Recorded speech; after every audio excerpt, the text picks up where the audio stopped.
Varicose veins కి సరైన చికిత్స కోసం సంప్రదించండి ఎవిస్ హాస్పిటల్.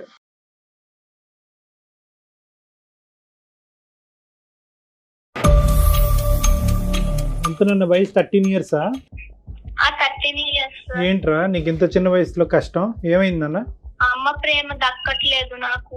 నాన్న ప్రేమ ఎలాగో దక్కదు మేడం. కోపంగా చూస్తుంది, కొడతానికి వస్తుంది సార్, నేను పరిగెత్తేస్తాను సార్. ఒక అంకుల్ వస్తున్నారు మేడం ఇంటికి. పేరెంట్స్ మీటింగ్ కూడా రాదు సార్. అందరు మదర్స్ డాడీస్ అందరు వచ్చారు సార్. నేను ఎవరు మా మదర్ కూడా రాలేదు సార్. ఆ పిల్లకి ఏం జరుగుతుంది అనేది తెలుసు, చెప్పుకోలేకపోతుంది. చెప్తే ఏం జరుగుతుందో తెలియదు. ఫ్రెండ్స్ కూడా మాట్లాడట్లేదు నాతోటి. నా ఒక్కదానితో నేను నా మనసు చెప్పుకుని ఉంటున్నాను. నేను నాకు అమ్మ ప్రేమ కావాలి సార్. ఈ అంకుల్ ఎవరమ్మా? నాన్నగారి ఫ్రెండా? ఎవరు ఈ అంకుల్? అంకుల్ అంటే ఎవరు? ఏమో తెలియదు సార్. అమ్మ గురించి చెడ్డ అభిప్రాయం, నాన్న గురించి చెడ్డ అభిప్రాయం అన్నది తెచ్చుకోవద్దు. అమ్మ ప్రేమ కొంచెం సొల్యూషన్ చూపించండి సార్, నాకు అదే చాలు ఇంకా.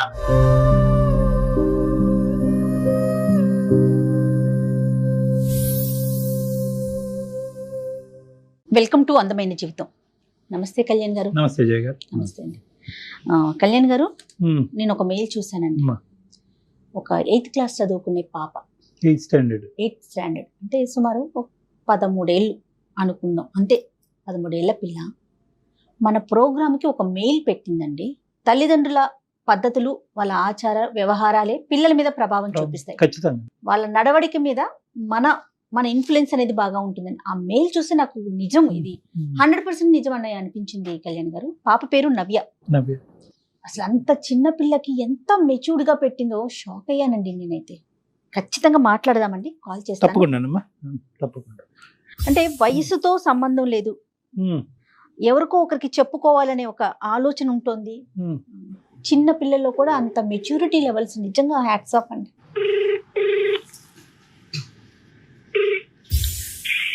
హలో నవ్య అమ్మ మాట్లాడేది? అవును మేడం. అమ్మ, నేను జయాని అందమైన జీవితం ప్రోగ్రామ్ నుంచి కాల్ చేస్తున్నాను నాన్న. మాట్లాడొచ్చా నీతో? నమస్తే అమ్మా, మాట్లాడొచ్చా? మాట్లాడచ్చు మేడం. ఓకే, నీ మెయిల్ నేను చూసాను. నీ ఎమోషన్స్ మొత్తాన్ని మెయిల్లో పెట్టావు నాన్న. మరి డాక్టర్ గారు ఉన్నారు, కళ్యాణ్ చక్రవర్తి గారు. డాక్టర్ గారితో మాట్లాడతావా మరి? మాట్లాడతాను మేడం. ఓకే అమ్మా నవ్య, ఎంతనన్న వయసు? 13 ఇయర్సా? 13 ఇయర్స్. ఏంట్రా నీకు ఇంత చిన్న వయసులో కష్టం ఏమైందన్న? సార్ నేను చెప్పుకోలేని బాధ సార్. ఏంటమ్మా అది? నేను అమ్మతోటి ప్రేమ పంచుకోలేకపోతున్నాను మేడం. అంటే ప్రేమ పంచుకోలేకపోవటం అంటే? అమ్మ ప్రేమ 6 months నుంచి నాకు ఇవ్వట్లేదు మేడం. అంటే ఏంటమ్మా? కొద్ది వివరంగా చెప్పరా అమ్మా, ధైర్యం తెచ్చుకుని కొద్ది వివరంగా చెప్పు. మెయిల్ పెట్టావు కదా. అవును మేడం, అమ్మ ప్రేమ దక్కట్లేదు నాకు. నాన్న ప్రేమ ఎలాగో దక్కదు మేడం. అంటే ఏ విధంగా నాన్న?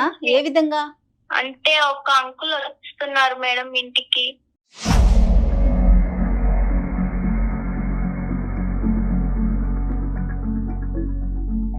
6 months నుంచి ఇలా ఏమైనా వాటర్ అడిగినా, స్నాక్స్ అడిగినా కోపగించుకుంటుంది మేడం. ఈ అంకుల్ ఎవరమ్మా? నాన్నగారి ఫ్రెండా? ఎవరు ఈ అంకుల్? అంకుల్ అంటే ఎవరు? ఏమో తెలీదు సార్. అమ్మ దగ్గరికి వస్తాడు, అప్పటిదాకా వాళ్ళిద్దరు మాట్లాడుకుంటారు అంకుల్. నేను ఏదో వాటర్ తీసుకుందామని వెళ్ళేటప్పటికి వాళ్ళిద్దరు నా వంక సీరియస్ గా చూస్తారు అంకుల్.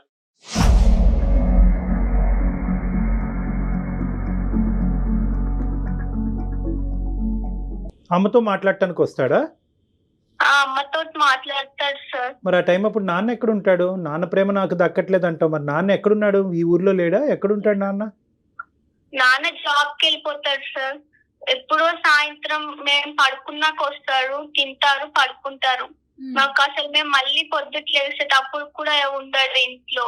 మేము స్కూల్కి వెళ్ళిపోతాం, మళ్ళీ వచ్చినాక పడుకున్నాక వస్తారు నాన్న.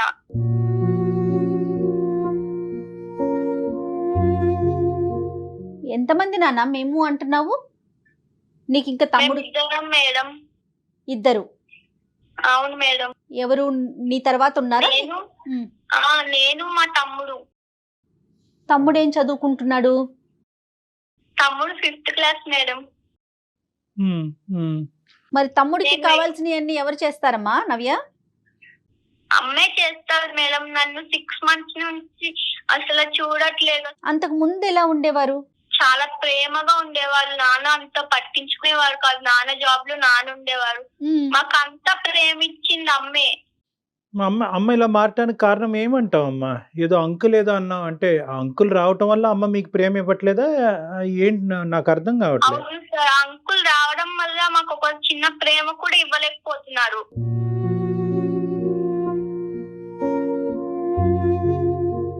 మరి అడిగావా అమ్మ, ఎవరమ్మా అంకుల్, ఎందుకు వస్తున్నాడమ్మా, ఎవరమ్మా, మాకెందుకు ప్రేమ తగ్గుతుంది నీ దగ్గర నుంచి అని అడిగావా?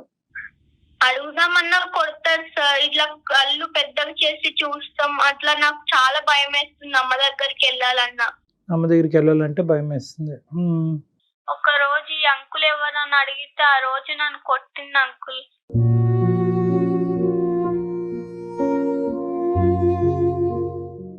ఎవరి దగ్గరైనా డిస్కస్ చేసావా నవ్య ఈ విషయాన్ని? ఏమ్మా? మా ఫ్రెండ్ కి చెప్పాను మేడం ఒకసారి. చెప్తే వాళ్ళ మమ్మీకి చెప్పిందంటే వెళ్ళి. మా ఫ్రెండ్ కూడా మాట్లాడట్లేదు నాతోటి.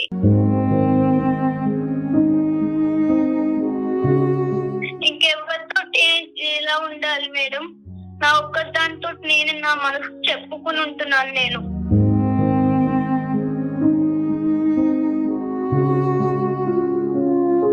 తమ్ముడు కూడా బాధపడుతున్నాడమ్మా? తమ్ముడు కూడా ఇలాగే ఫీల్ అవుతున్నాడా నీలాగే? తమ్ముడు చిన్న పిల్లోడు అంకుల్. తమ్ముడికి ఏం తెలుస్తే? స్కూల్కి వెళ్తాడు, వస్తాడు, నాతో ఆడుకుంటాడు, పడుకుంటాడు.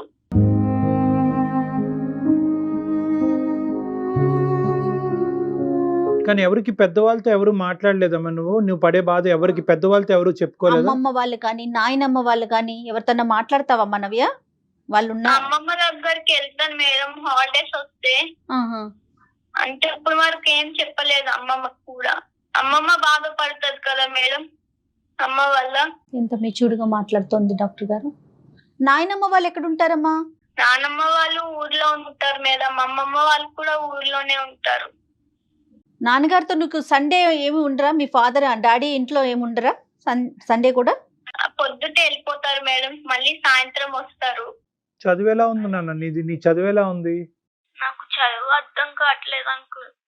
ఇంట్లో డాడీ పట్టించుకోవడం అంకుల్, అమ్మ కూడా పట్టించుకోవట్లేదు అంకుల్. నాకు ఏడుపు వస్తుంది అంకుల్.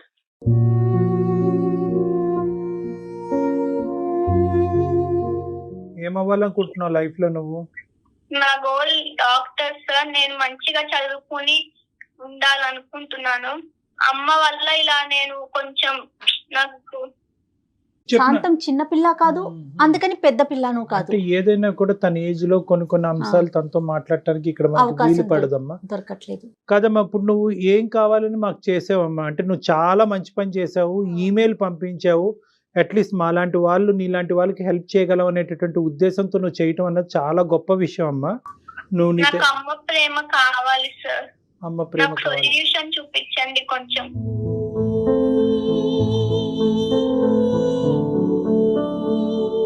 అంటే నీతో ఏం మాట్లాడాలో కూడా తెలియని పరిస్థితి నవ్య. కానీ కాదు డాక్టర్ గారు, ఒక్కసారి వాళ్ళ అమ్మమ్మ వాళ్ళతోనూ నాయనమ్మ వాళ్ళతోనూ డిస్కస్ చేస్తే ఎలా ఉంటుందంటారు? అది ఒక సొల్యూషన్. నాన్నకి అమ్మకి రిలేషన్షిప్ ఎలా ఉందమ్మా నవ్య? బానే ఉంటారు సార్. నాన్న సాయంత్రం వచ్చినా కూడా అన్నం అవన్నీ పెట్టి పడుకుంటారు సార్ అమ్మ. అలాంటివి కొంచెం 6 months నుంచి అంత ప్రేమ ఇవ్వట్లేదు ఎవరికి. నాన్నతో ఎప్పుడన్నా చెప్పడానికి ప్రయత్నం చేసావా? అంటే పేరెంట్ టీచర్ మీటింగ్స్? నాన్న ఉండరు సార్, సాయంత్రం వస్తారు అంతే. మళ్ళీ మేము పొద్దుట చూసేటప్పటికి వెళ్ళిపోతారు జాబ్ కి. స్కూల్ కి మేము లెగుస్తాము కదా సార్, నాన్న ఇంకా ముందరే వెళ్ళిపోతారు. కానీ అమ్మే కదా నాన్న నవ్య. అంటే ఈ 6 నెలలు తప్ప దానికి ముందు అమ్మ అయితే కనుక మీతో పాటే ఉంది, మీకు కావాల్సినంత ప్రేమ ఇచ్చింది, మీరు అడగకుండానే బోల్డ్ అని ఇచ్చింది. సో అలాంటి అమ్మ అంతలా మారిపోతుంది అని నేను అనుకోవట్లేదు నాన్న. అంటే నువ్వు చూసింది నువ్వు, అనుభవించింది నువ్వు, కాదనట్లేదు. కానీ నీ వయసులో ఏంటంటే తల్లి గురించి కానీ, ప్రేమించేటటువంటి వాళ్ళ గురించి కానీ సహజంగా ఇలాంటి మిస్అండర్స్టాండింగ్స్ రావటం ప్రేమకి తూకం వేయలేం కదా నాన్న. ప్రేమ ఇప్పుడు ఇచ్చింది ఇవ్వలేదు అన్నది అమ్మతోనే మాట్లాడితే, ఈ వ్యక్తి అన్నది పక్కన పెట్టేసి, అది నీకు వయసుకు మించిన సబ్జెక్టు, అక్కడ ఏమవుతుంది అన్నది మాకు తెలియదు. ఆ సబ్జెక్ట్ నీతో మేము మాట్లాడదలుచుకోలేదు. అట్లీస్ట్ అమ్మ పక్కన కూర్చుని అతను లేనటువంటి టైంలో, అతను ఉన్నప్పుడు డిస్టర్బ్ చేస్తామని అమ్మ ఫీల్ అయ్యేటట్టు అయితే కనుక, అతను లేనటువంటి టైంలో అమ్మతో పాటు కూర్చుని, అమ్మ నాకు ఇక్కడ తక్కువ అనిపిస్తుంది అమ్మ, ఐ వాంట్ దిస్ అంటే నేను ఇవ్వను పో అంటదా అమ్మ? అవును సార్, కోపంగా చూస్తుంది, కొడతానికి వస్తుంది సార్, నేను పరిగెత్తేస్తాను సార్.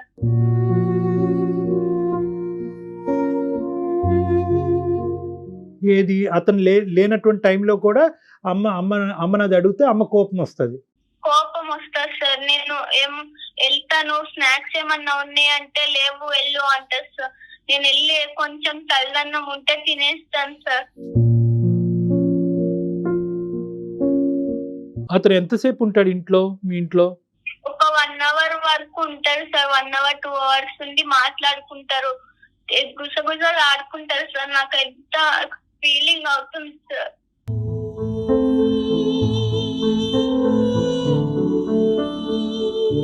మేము బయటకు వెళ్ళి సంవత్సరం అయిపోయింది అంకుల్. మా ఫ్రెండ్స్ ఏమో సండే అవ్వగానే మండే వచ్చి మేము అక్కడికి టూర్కి వెళ్ళాం, ఇక్కడికి వెళ్ళామని చెప్తుంటే బాధ వచ్చేస్తుంది నాకు. ఎందుకు ఇలా ఉంది మా ఇంట్లో అర్థం కావట్లేదు అంకుల్. నువ్వు ఒకటి అర్థం చేసుకోనన్నా, నీ బాధ చాలా, నీ చిన్న వయసుకి ఎవరికి రాకూడదన్నా, నీ చిన్న మనసు చాలా గాయపడింది, కాదనట్లేదు. కానీ ఈ టైంలోనే నువ్వు ధైర్యంగా ఉండాలి. ఇలాంటి ప్రాబ్లమ్స్ సహజంగా వస్తూ ఉంటాయి. దీన్ని ఒక కంక్లూజన్ తీసుకెళ్ళొద్దు, ఒక రాంగ్ కంక్లూజన్కి ఏది రావద్దు, నీ మనసు పాడు చేసుకోవద్దు. అమ్మ గురించి చెడ్డ అభిప్రాయం, నాన్న గురించి చెడ్డ అభిప్రాయం అన్నది తెచ్చుకోవద్దు. ఓకే, మనకి ఏం జరుగుతుంది ఏంటి అన్నది మనకి ఏమీ తెలియదు. నీ మనసు పాడవుతుంది అంటే కనుక నువ్వు ఒక నెగిటివ్ కంక్లూజన్కి వచ్చేవేమో అని నాకు అనిపిస్తుంది. అలా రావద్దు. ఎందుకంటే కనుక నీకు నీ లైఫ్లో ప్రయారిటీస్ ఉన్నాయి. నువ్వు ఒక డాక్టర్ అవ్వాలి అనుకుంటున్నావు, బాగా చదువుకోవాలని అనుకుంటున్నావు. నీ మనసు అటువైపు డైవర్ట్ అవ్వకుండా నీ స్టడీస్ మీద ఫోకస్ పెట్టుకో. నీకేమైనా హాబీస్, ఇంట్రెస్ట్ ఉంటే కనుక అవి డెవలప్ చేసుకుని ఆ విధంగా డైవర్ట్ చేసుకో. అమ్మ దగ్గర నుంచి రావాలి. కొంచెం సొల్యూషన్ చూపించండి సార్, నాకు అదే చాలు ఇంకా.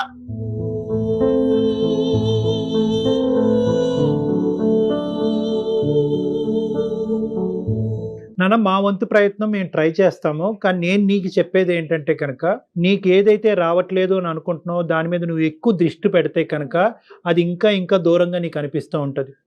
ఈ వయసులో నువ్వు అనుకుంటే చాలా హాబీస్, ఇంట్రెస్ట్ డెవలప్ చేసుకోవచ్చు. నీ మైండ్ని డిస్ట్రాక్ట్ చేసుకోవచ్చు. గేమ్స్, ఆటపాటల్లోకి డైవర్ట్ చేసుకోవచ్చు. అమ్మ ప్రేమ ఇదివరకు వచ్చింది, ఇప్పుడు కరువు అయింది, ఇప్పుడే నాకు ఈ ప్రేమ కావాలి అంటే కనుక ఆ ప్రేమ ఇంకా ఇంకా దూరంగా వెళ్తున్నట్టు నీకు అనిపిస్తూ ఉంటుంది. ఇంకొక అంశం నేనేమంటున్నానంటే, నీ చుట్టుపక్కల నువ్వు బాగా నమ్మి నువ్వు కాన్ఫిడెంట్గా ఉండేటటువంటి వ్యక్తులు ఎవరు ఉండకపోరమ్మా. అమ్మమ్మ కానీ, నాయనమ్మ కానీ, ఎవరో ఒకరితో, మామయ్యలతో కానీ ఉంటారు కదా నాన్న, వాళ్ళతో. అంటే నీకు ఇది నేను ఎలా చెప్పాలో నాకు తెలియట్లేదు. ఎందుకంటే నీ వయసు చిన్నది, నీ ద్వారా వాళ్ళకి ఎలా కమ్యూనికేట్ చేయాలో నాకు అర్థం కావట్లేదు. కానీ నువ్వు ఇంత మెచ్యూర్గా మాకు ఈమెయిల్ పెట్టి ఇంత చక్కగా మాట్లాడుతున్నావు కాబట్టి ఇలా నీతో చెప్పటం తప్పు కాదు అనే భావంతో నీకు చెప్తున్నాను. మీ పెద్దవాళ్ళు ఎవరైనా ఉంటే, నువ్వు నమ్మినటువంటి వాళ్ళు ఎవరైనా ఉంటే కనుక వాళ్ళతో సున్నితంగా ఒక 2 ముక్కలు చెప్పు. నాకు అమ్మ కావాలి, అమ్మ ప్రేమ కావాలి, అమ్మ ఈ మధ్యకాలంలో బిజీగా ఉంటుంది అని చెప్పు. అంటే ఈ వ్యక్తి వస్తున్నాడు, ఇలాంటి సెన్సిటివ్ ఇష్యూస్ బహుశా అక్కడ చెప్తే కనుక వాళ్ళు ఇంకో విధంగా అర్థం చేసుకుని ఇంట్లో ప్రాబ్లమ్స్ ఎక్కువ అవడానికి అవకాశం ఉంటుంది. సో నువ్వు ఈ విషయాన్ని ఏంటంటే, అమ్మ బిజీగా ఉంటుంది ఈ మధ్యకాలంలో, అలాగ నువ్వు ఎలాగైతే మాతో చెప్పుకున్నావో మైనస్ ఈ వ్యక్తి యొక్క సబ్జెక్టు తీసుకుని వాళ్ళతో వివరించడానికి ట్రై చేయమ్మా. వాళ్ళు సున్నితంగా అమ్మకి చెప్పడానికి ట్రై చేస్తారు.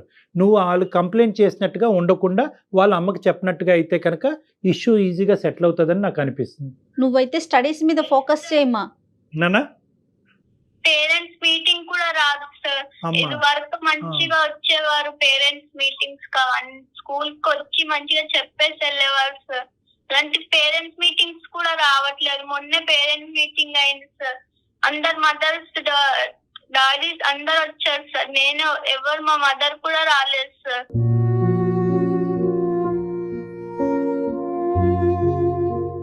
ఇప్పుడు ఎవరి ఫోన్ నాన్న ఇది? ఎవరి ఫోన్ నుంచి మాట్లాడుతున్నావు? అమ్మ ఎక్కడుంది ఇప్పుడు?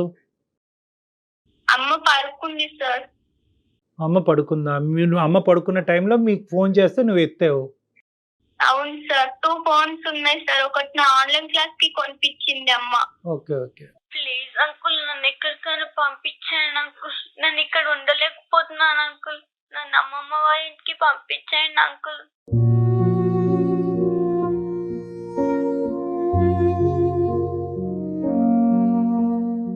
నా ఉద్దేశం ఏంటంటేనమ్మా, ఈ 2 దారులు నాన్న. అమ్మకి ఇంకా పూర్తిగా నువ్వు కూర్చొని మాట్లాడేటటువంటి అవకాశం అంటే ఇంకా పూర్తిగా అమ్మ దగ్గరికి వెళ్ళి నీ బాధను పూర్తిగా మాతో వ్యక్తపరిచినట్టుగా అమ్మకి ఇంకా వ్యక్తపరచలేదేమో అన్నది నా ఆలోచన. ఎందుకంటే ఇంత చెప్పడానికి వెళ్ళినా కోపంగా చూస్తారు సార్. కొట్టడానికి వస్తుంది. నువ్వు యాజ్ ఆఫ్ నో ఇక్కడ ఏదో జరిగింది, ఏదో అనర్థం జరిగింది, ఏదో భయంకరంగా అయిపోయింది, జీవితాంతం అమ్మ ప్రేమని పెర్మనెంట్గా పోగొట్టుకున్నాను అనే కంక్లూజన్స్కి రావద్దు. ఇలాంటివి సర్వసహజంగా అందరి జీవితాల్లోనే జరుగుతూ ఉంటాయి. ఇది ఏంటి అన్నది మాకు కూడా పసిగట్టడం కష్టము. ఇటువంటి పరిస్థితుల్లో మనకు తెలియనటువంటి అంశం గురించి ఎక్కువ ఆలోచిస్తే టెన్షన్ పెరుగుతుంది. నువ్వు చేయవలసింది ఏంటంటే నీ వయసుకు తగ్గట్టుగా నువ్వు ఏమైతే కాన్సన్ట్రేట్ చేయాలో అవి చేయి. చదువుకో, చదువు మీద కాన్సన్ట్రేట్ చేసుకో. నీకు నచ్చినటువంటి 2-3 ఫ్రెండ్స్తో ఎక్కువ టైం స్పెండ్ చేసుకో. ట్యూషన్స్ ఉంటే ట్యూషన్స్కి అటెండ్ అవ్వు. గేమ్స్ అలాంటివి ఏమైనా ఉంటే ఆడుకో. తమ్ముడితో కలిసికట్టుగా ఉండటానికి ట్రై చేయి. ఇలాగ నీ మైండ్ డైవర్ట్ చేసుకోవటానికి ట్రై చేయి. వీలుంటే అవకాశం ఉంటే నీకు నమ్మినటువంటి ఒక వ్యక్తికి ఈ ప్రాబ్లం చెప్పు. వాళ్ళ ద్వారా అమ్మకి ఏదైనా చెప్పడానికి ప్రయత్నం జరిగితే కనుక ఇష్యూ సెటిల్ అవుతుంది. అమ్మ ఆ వ్యక్తిని ఫ్యామిలీ మెంబర్ నే ఎంచుకోనా, బయట వాళ్ళకి బయట వాళ్ళొద్దు. నువ్వు నమ్మినటువంటి మనిషి మన ఫ్యామిలీలోని. Okay sir. Okay Navya, okay madam. ఎక్కువగా ఆలోచించుకున్నాను. చూపించినందుకు థ్యాంక్స్ మేడం. నా తర్వాత మళ్ళీ ఫోన్ చేసి కానీ ఈమెయిల్ చేసి కానీ మాకు చెప్పునన్నా ఏం జరిగింది అన్నది. మేము ఎప్పుడు అవైలబుల్ గానే ఉంటాము. బహుశా ఏంటంటే మేము చెప్పినటువంటి సొల్యూషన్ 110% నీకు హెల్ప్ అవుతుందో లేదో మాకు తెలియదు. కానీ ఎలా ఉంది పరిస్థితి అనేది ఒక 2-3 వారాల తర్వాత మాకు ఖచ్చితంగా చెప్పునన్నా. Okay sir. ఓకేనా? Thanks sir. గుడ్ లక్ నాన్న. God bless you. All the best. Okay Navya, bye మా. Okay madam, bye. బాయ్ నాన్న, బాయ్. Thank you, bye. ఇంతకంటే ఆ పాపకు మనం చేయగలిగేది చెప్పగలిగేది లేదు. ఇప్పుడు తండ్రి ఆ విధంగా బిజీగా ఉండి చాలా సర్వసహజమైనటువంటి అంశం అమ్మాయి. ఇటు వచ్చి ఏంటంటే గొంతిప్పి ఈ అమ్మాయి మాట్లాడుతుంది. గొంతిప్పినటువంటి వాళ్ళు 99.9%. 8th క్లాస్ 8th స్టాండర్డ్ చదివే పిల్ల, ఆ పిల్లకి ఏం జరుగుతుంది అనేది తెలుసు. ఆ పాపకి తెలుసు, అవగాహన చెప్పుకోలేకపోతుంది. చెప్తే ఏం జరుగుతుందో తెలియదు, భయం. మనం తిప్పి తనకి చెప్పలేకపోతున్నాం, కానీ జరిగే విషయం ఏంటో ఆ పాపకి తెలుసు. కానీ ఎలాంటి ప్రభావం చూపిస్తుంది కదా. తల్లిదండ్రులు ముఖ్యంగా ఏంటంటే అంటే తల్లిదండ్రులు కొంతమంది పిల్లల్ని చూసి టేక్ ఇట్ ఫర్ గ్రాంటెడ్ గా ఉంటారమ్మా. మనం అన్ని ఇస్తున్నాం కదా, సదుపాయాలు ఇస్తున్నాం కదా, ఏసీ పెట్టాము, ఇల్లు ఇచ్చాము, టైం ఫుడ్ ఇస్తున్నాం కదా అనేటటువంటి స్పీడ్ లో పిల్లలకు కావాల్సినటువంటి బేసిక్ ఇంగ్రీడియంట్ ప్రేమ, టైము, మెయిన్ ఏంటి ప్రేమ ఇవ్వటము. ప్రేమ అనేటటువంటిది ఈ మధ్యకాలంలో చాలా మెటీరియలిస్టిక్ గా అయిపోయిందమ్మా. ఎన్ని బుక్స్ కొన్నాము, ల్యాప్టాప్, టీవీ, ఏసీ అడగక ముందే ఇచ్చామా అని చూసుకుంటున్నారు. సో కాబట్టి ఏంటంటే బహుశా మనం నవ్యాకి ఏమన్నా మనం హెల్ప్ చేయగలిగాము, డైరెక్ట్ గా చేయగలిగాము లేదో నాకు తెలియదు. కానీ చూసేటటువంటి తల్లిదండ్రులకి మనం ముఖ్యంగా చెప్పాల్సింది ఏంటంటే every aspect of our life is being observed by the kids. పిల్లలు చూస్తున్నారు మన జీవితాన్ని. పిల్లలు చూడలే, వాళ్ళు తెలియదులే అనుకోవటానికి లేదు. ఇది నెంబర్ 1. నెంబర్ 2 ఏంటంటే ఈ వస్తువు ఇచ్చామా ఆ వస్తువు ఇచ్చామా కాదు, ఆ వయసుకు కావలసినటువంటి ఒక మంచి వస్తువు అనేటటువంటిది ప్రేమ, టైం స్పెండ్ చేయటం, ఆప్యాయతగా ఉండటం, వాళ్ళ బాధల్ని మనం వినటం, అర్థం చేసుకోవటం. ఇప్పటి వరకు మా ప్రయాణం బాగానే ఉంది. నాన్న తీర్చలేనటువంటి లోటు కూడా అమ్మ తీర్చింది అనేటటువంటి భావన అమ్మాయి వ్యక్తపరిచింది. అంటే ఇంతవరకు ఇచ్చాం చాలే, ఇక్కడి నుంచి పిల్లలు ఆటోమేటిక్గా 13-14 ఇయర్స్ వచ్చినాయి కాబట్టి వాళ్ళకి ఎదిగేస్తారనే కాదు, పిల్లలు వాళ్ళు ఎదిగి పెద్ద అయ్యి సెటిల్ అయ్యేంత వరకు తల్లిదండ్రుల ప్రేమలో ఎటువంటి లోపం. ఏ వయసు ఇచ్చినా తల్లికి బిడ్డలే కదా కళ్యాణ్ గారు. ఎంత పెద్దవాళ్ళు ఉండి ఏ పరిస్థితిలో ఏ పొజిషన్ లో ఉన్నా కూడా తల్లే బిడ్డ. ఒక బిడ్డ నాకు ప్రేమ కావాలి అని అడుగుతోంది అంటే ఒక తల్లికి సంబంధించి అంటే ఇప్పుడు నవ్యకి మనం నిజంగా కౌన్సిల్ చేయాలి అంటే రకరకాల అంశాల్లో మాట్లాడచ్చమ్మా. కానీ ఈ సెన్సిటివ్ ఇష్యూస్ ఆ అమ్మాయికి ఒక సొల్యూషన్ చెప్పాలి, కానీ ఒక నెగిటివ్ బీజం అనేది ఆ అమ్మాయి మనసులో పడకూడదు. కాబట్టి జాగ్రత్తగా బ్యాలెన్స్ చేసుకుని తల్లిదండ్రులను చెడ్డగా చేయకుండా మనం డిస్కస్ చేసుకోవటం వరకే. కానీ సో మీరు అన్నట్లుగా తల్లిదండ్రుల యొక్క ప్రభావం పిల్లల మీద 100% ఉంటుంది. మనం చెప్పాం కాబట్టి ఆ అమ్మాయి మనతో టచ్ లో ఉంటుంది. Let's Yes, hope for the yes, best. yes. Family members తోనే డిస్కస్ చేయమ్మా, బయటకు వెళ్ళకు అని అన్నాను. ఎందుకంటే ఈ ఏజ్ లో ఏదన్నా తప్పటడుగు వేస్తే, ఏదైనా ఎవరైనా అవునమ్మా. ఎవరితో అయినా కొంచెం పాపం ఆ పిల్ల చిన్నది కదా, ట్రాప్ లో పడింది అనుకోండి, ఈ ఇష్యూని అడ్వాంటేజ్ తీసుకోవడానికి తీసుకుంటారు. చాలా మంది ఉన్నారమ్మా. కదా కదా. అరే నీకు అంత కష్టం వచ్చిందా, అది ఆ. ప్రేమ కాదేమో ఇది ప్రేమ అని చెప్పి తప్పుదోవలో తీసుకెళ్ళడానికి చాలా మంది రెడీగా ఉన్నారు. ఎందుకంటే అమ్మాయికి రెండు వైపులా లేదు, అవును. తల్లిదండ్రుల నుంచి కూడా. డ్రైనెస్ ఇది ఎంత డేంజర్ కదా చాలా కళ్యాణ్ గారు. డేంజర్, చాలా డేంజర్. ఎలాగో మనం చెప్పాము అమ్మాయి మనతో టచ్ లో ఉండాలని అవును. చెప్పి, బహుశా మనతో టచ్ లో ఉంటుంది. లేని పక్షంలో మనమే కొన్ని రోజులు ఆగి ఆ అమ్మాయికి ఒకసారి Yes, yes. కాంటాక్ట్ చేయడానికి ట్రై చేద్దాం అమ్మా. Let's hope for the best. అంతే. థ్యాంక్ యూ కళ్యాణ్ Thank గారు. you. నమస్తే.